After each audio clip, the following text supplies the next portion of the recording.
The Halton Regional Paramedic Services operates from 15 ambulance stations across the region. It responds to 50,000 calls a year, and the population in Halton is growing every year.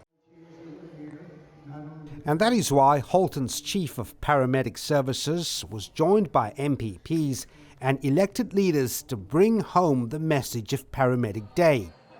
Residents had a go at CPR exercises, learnt about first aid, some even allowed to flip the ambulance siren switch.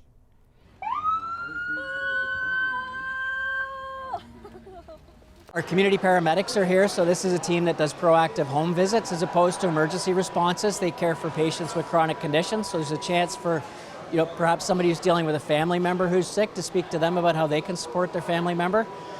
We've got our public education team here who's talking to anybody who's interested in maybe pursuing a career as a paramedic, so not just young adults, but even school-age children that might be interested in healthcare. Event volunteer Alyssa Samayaho has urged other young adults to offer their time to what she says is a rewarding community service.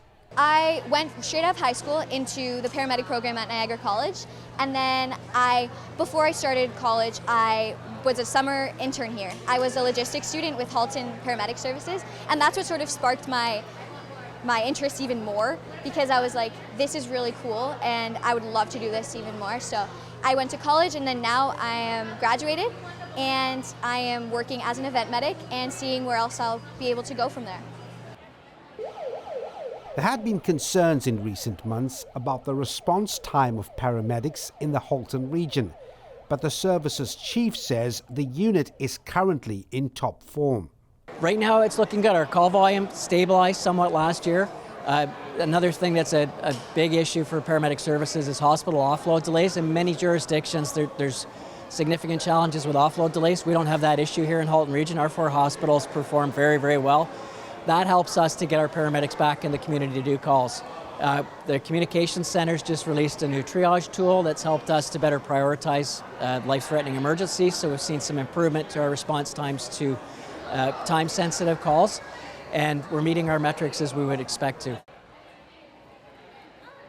Keeping their interest and engagement alive is the first step to growing an effective and resourceful paramedic service.